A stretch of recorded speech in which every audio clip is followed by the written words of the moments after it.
Golden Book Video presents Big Bird, starring in Da-da-da-da! Everyone makes mistakes!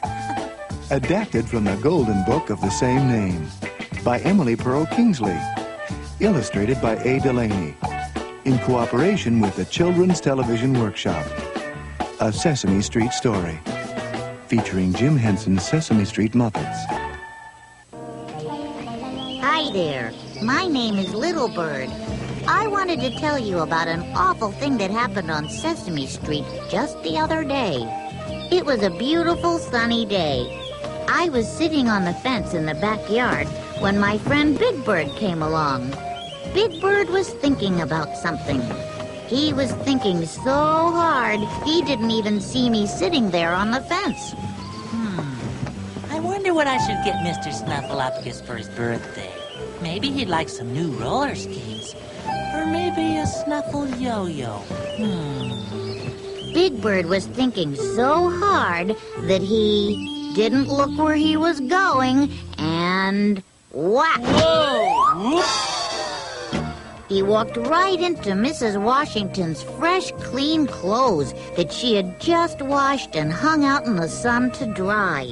Oh, no! Look what I've done! What a mess I've made! Boy, Mrs. Washington's gonna be awful angry with me when she sees her clean clothes all dirty on the ground. Hi, Big Bird. Oh, Little Bird, hi.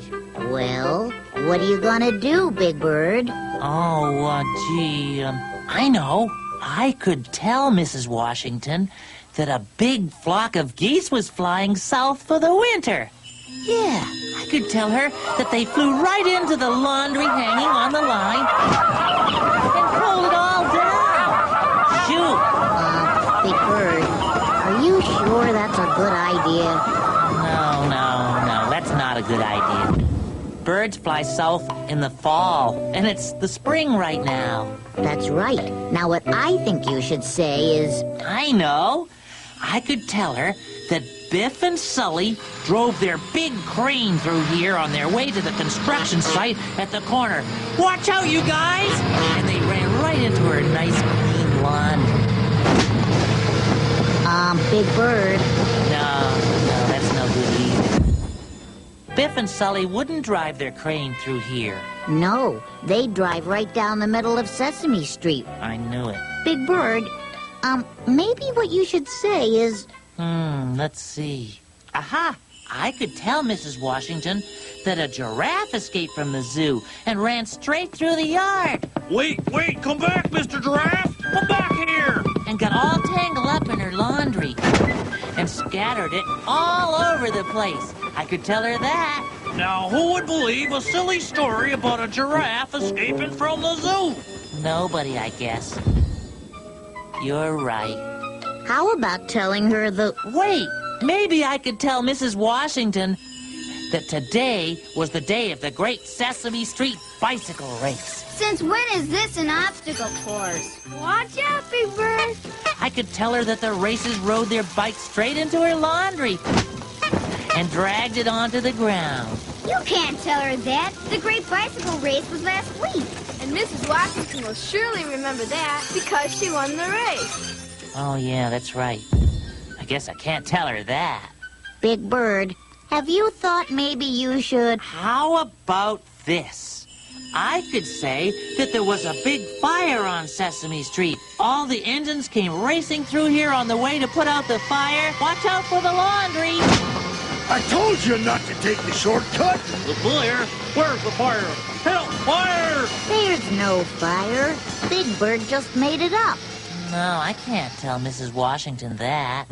She would know there wasn't a fire on Sesame Street today. Big Bird, how about... I got it. I could tell her that Alphabet Bates came down in his parachute to deliver a letter, and he landed right on her clothesline. Oh, la la, but I would never do such a thing, you know that. I guess it's not right to blame my mistake on Alphabet Bates. It wasn't his fault. Big Bird, maybe... Hey, how about a circus? That's it.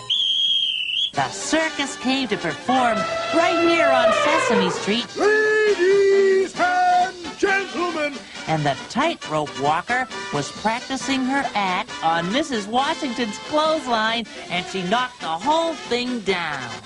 A circus? Hold everything. A circus practicing in Mrs. Washington's backyard? That's a terrible idea. That's true. She'd never believe that's what happened. Oh, boy. The City Worm and the Country Worm, adapted from the Golden Book of the same name by Linda Hayward, illustrated by Carol Nicholas, featuring Jim Henson's Sesame Street Muppets, in cooperation with the Children's Television Workshop. A Sesame Street story. It's a bright, warm day. A beautiful day on Sesame Street. Oscar the Grouch is thrilled. Squiggly, one of Oscar's pet worms, has learned a new trick. Hey, Squiggly, you're on. Oh, I can hardly wait to tell everyone about this. Is the ladder set up? Sure. I bet no one has seen a worm dive from a diving board into a thimble full of water. Squiggly wriggles to the end of the diving board and looks down. The thimble looks very tiny. No, here goes nothing. Squiggly takes a deep breath and... Squiggly's form was perfect. Terrific dive! A few more practice sessions, and you'll be ready for the big time. Good, but I don't have time to practice anymore now, Oscar. I have to go tidy up my room. Tidy up your room? My cousin Squirmy is coming to visit me tonight. When my cousin Trashy visits me, I always mess up my room. In the evening, Squirmy arrives from the country with a suitcase. The first person she sees on Sesame Street is Oscar. Excuse me, sir. I'm looking for my cousin Squiggly. Does he live around here? Yeah, right there, in that shoebox. Oh, thanks. By the way, is it always so noisy in the city? What? I said, is it always so noisy in the city? Oscar looks around Sesame Street. Cars and trucks are rumbling by. A garbage collector is rattling cans. A rock band is practicing upstairs. What noise? I don't hear anything. When you live in the city, you get used to the noise. Oh, Cousin Squirmy, how nice of you to visit me. Cousin Squiggly, it's wonderful to be here. Welcome to the Big Apple. Big Apple? Where? Oh, that's just a funny name for the big city. We call it the Big Apple. Oh, I see. I guess. Squiggly takes Squirmy into his shoebox apartment and helps her unpack. Squiggly, I love your room. You've got great taste in books. Those are great tie-dyed pillows on your bed.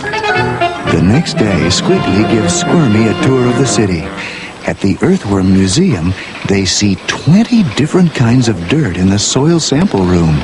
What a colorful mobile. It's called Worm Turning in Slow Motion. That makes sense. Oh, Squiggly, look. A statue of Caesar Salad Worm. And a painting by Van Glowworm.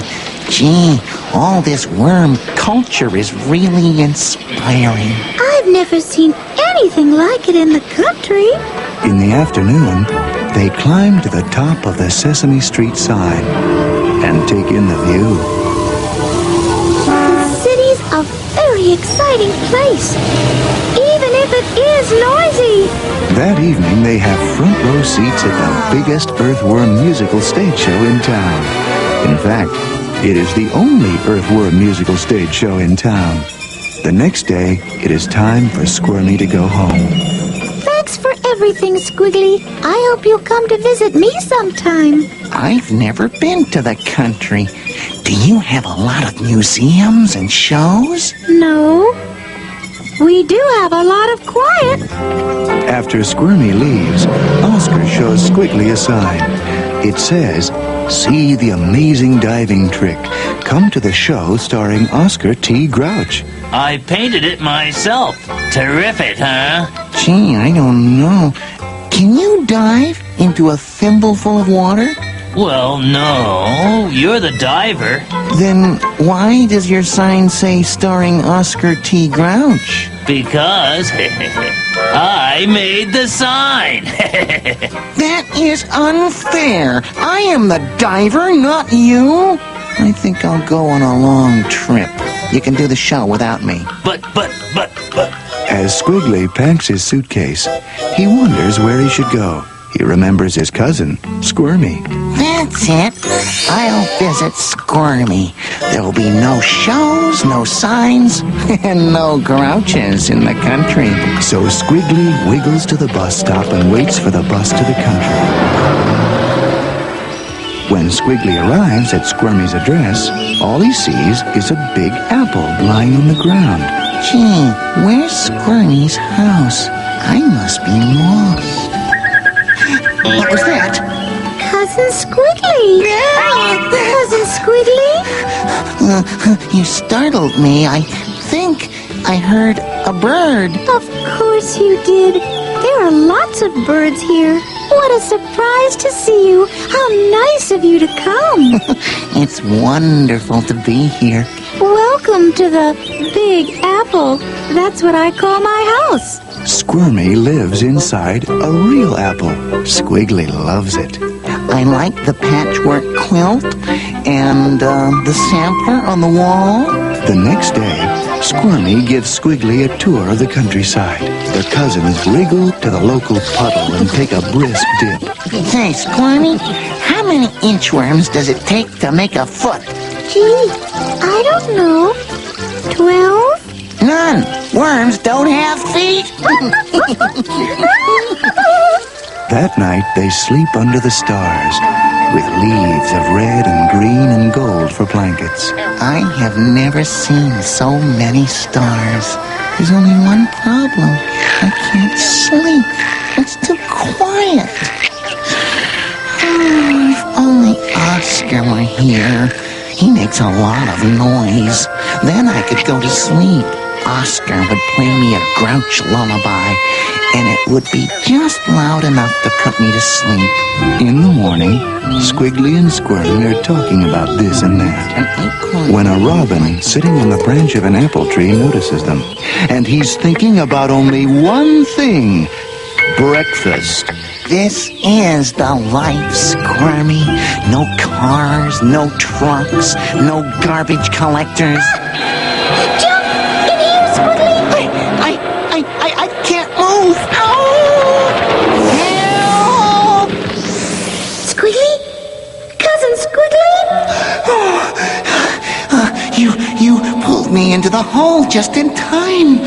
What was that? That's just Robin Redbreast. You've seen him before? Oh, yes. When you live in the country, you get used to birds. Cousin, it's time for me to go home. I guess I'm just a city worm. I like living in the city. And I guess I'm just a country worm. I like living in the country. Goodbye, Cousin Squirmy. Thanks for everything. So long, Cousin Squiggly. Come back soon. When Squiggly arrives home, he's surprised to see a sign hanging on Oscar's trash can. Welcome home, Squiggly. Oh, that makes me feel good. How's the wandering worm? Tired of dodging birds and riding buses. But I like your sign. If you think that sign's great, check this one out. See the amazing diving trick? Come to the show starring Squiggly T. Worm. Gee, that's swell. But, I have something else in mind. Oh, see the amazing diving trick. Come to the show starring Squiggly T. Worm and Oscar T. Grouch. But, Squiggly, you're the star. Oh, not without you, Oscar. That's what friends are for. And that's the way things are on Sesame Street.